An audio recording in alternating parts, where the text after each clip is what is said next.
বাংলাদেশ কি নাইজেরিয়ার থেকে বেশি ধনী?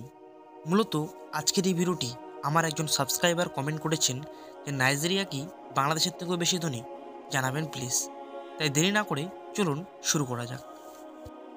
নাইজেরিয়া এবং বাংলাদেশ উভয়ে উন্নয়নশীল দেশ, প্রতিটিরই চ্যালেঞ্জ রয়েছে। উভয় সমাজের রাজনীতি এবং সামাজিক কাঠামো অত্যন্ত জটিল এবং রক্তে ভেজা ইতিহাস। নাইজেরিয়া এবং বাংলাদেশ যথাক্রমে আনুমানিক 211 মিলিয়ন এবং 169 মিলিয়ন জনসংখ্যার সাথে উভয় দেশ বিশ্বের সর্বাধিক জনবহুল দেশগুলির মধ্যে রয়েছে। কর্মসংস্থান সৃষ্টি, দক্ষতা উন্নয়ন এবং ক্ষমতায়নের ক্ষেত্রে বিশাল জনসংখ্যার দ্বারা উদ্যাপিত চ্যালেঞ্জগুলির পাশাপাশি উন্নয়নের জন্য এবং অর্থায়নের জন্য শক্তিশালী সংস্থান সংগ্রহ উভয় দেশই অনুষ্ঠিত হয়।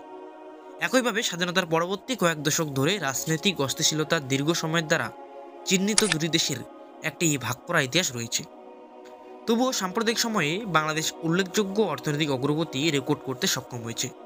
শিল্পায়ন প্রবৃদ্ধি এবং প্রতিযোগিতার চারপাশে প্রশংসনীয় অগ্রগতি অর্জন করেছে। অন্যদিকে নাইজেরিয়া ছাপ্পার অর্থনৈতিক প্রবৃদ্ধিতে রয়ে গিয়েছে। একটি ব্যবসায়িক চক্র এবং আর্থিক অবস্থান যা এতটা অস্থির বৈশ্বিক অপরিস্থিতিত তেলের দামের সঙ্গে সংগঠিতপূর্ণ। এবার যদি বাংলাদেশ এবং নাইজেরিয়া দুই দেশের মধ্যে তুলনা করা হয়, তাহলে ব্যাপারটি ঠিক এমন দাঁড়াবে। বাংলাদেশে একজন জীবনযাপনের খরচ দাঁড়ায় $421 এবং নাইজেরিয়ায় দাঁড়ায় $534। বাংলাদেশে একটি পরিবারের বসবাসের বার্ষিক খরচ দাঁড়ায় $1119 আর নাইজেরিয়ায় $1337। বাংলাদেশে একটি পরিবারের মাসিক ভাড়া আনুমানিক $110 আর নাইজেরিয়ায় $286।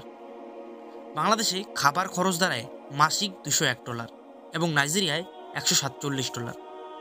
বাংলাদেশে ট্যাক্সের পরে মাসিক বেতন দাঁড়ায় $270 আর নাইজেরিয়ায় $110। বাংলাদেশে একজন মানুষের গড় আয়ু 72 বছর আর নাইজেরিয়ায় 52 বছর। ইংরেজিতে কথা বলা মানুষের সংখ্যা বাংলাদেশে 12% আর নাইজেরিয়ায় 60%। উচ্চশিক্ষার হার বাংলাদেশে 64% আর নাইজেরিয়ায় 63%। তো দুই দেশের তুলনায় বাংলাদেশের বসবাসের গড় খরচ নাইজেরিয়ায় 21% কম ব্যয়বহুল। বিশ্বের সবচেয়ে ব্যয়বহুল দেশের তালিকায় নাইজেরিয়া 194তম এবং বাংলাদেশ 166তম স্থানে রয়েছে। এটা শুধু খরচের দিক থেকে। এবার যদি দুই দেশের শহরের তুলনা করা যায়, তাহলে ব্যাপারটি ঠিক কেমন দাঁড়াবে। বাংলাদেশের ঢাকা শহরে একজন মানুষের মাসিক জীবনযাপন খরচ দাঁড়ায় $456, মানে বাংলাদেশের টাকায় প্রায় 50,000 টাকা।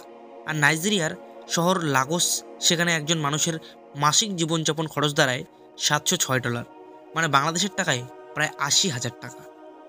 ঢাকা শহরে একটি পরিবারের বসবাস খরচ দাঁড়ায় $1240, মানে বাংলাদেশের টাকায় প্রায় 1 লক্ষেরও বেশি টাকা।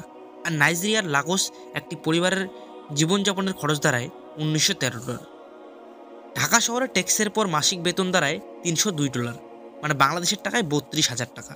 আর লাগোসের ট্যাক্সের পর বেতন দাঁড়ায় $127।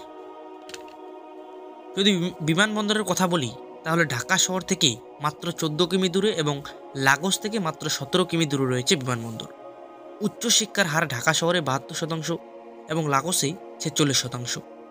জনসংখ্যার দিক দিয়ে ঢাকা অনেক এগিয়ে লাগোসের থেকে। ঢাকা শহরে মোট 16.8 মিলিয়ন জনসংখ্যা রয়েছে আর লাগোসে 15.1 মিলিয়ন জনসংখ্যা রয়েছে। তাহলে ঢাকায় বসবাসের খরচ লাগোসের তুলনায় 35% কম। খরচের দিক দিয়ে বিশ্বের দুই শহর, ঢাকা 8,758তম স্থান এবং লাগোস 6,789তম স্থানে রয়েছে। যদি দুই দেশের রপ্তানির দিকে নজর রাখা যায়, তাহলে দেখা যাবে 2021 সাল অনুযায়ী বাংলাদেশ $8.06 মিলিয়ন পণ্য রপ্তানি করেছে নাইজেরিয়ায়। তার মধ্যে সেরা পণ্য $3.32 মিলিয়ন এবং কাঁচা প্লাস্টিকের চাদর।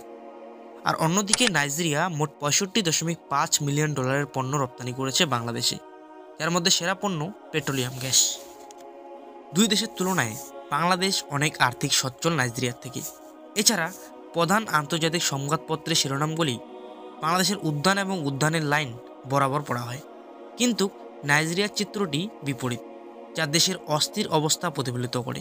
ক্লিচড জায়ান্ট অব আফ্রিকা হিসাবে, যা ক্রমবর্ধমানভাবে তার সমস্যার ওজন দ্বারা টানা রয়ে যাওয়ার সাথে সাথেই এগিয়ে যাওয়া কঠিন হয়ে উঠেছে।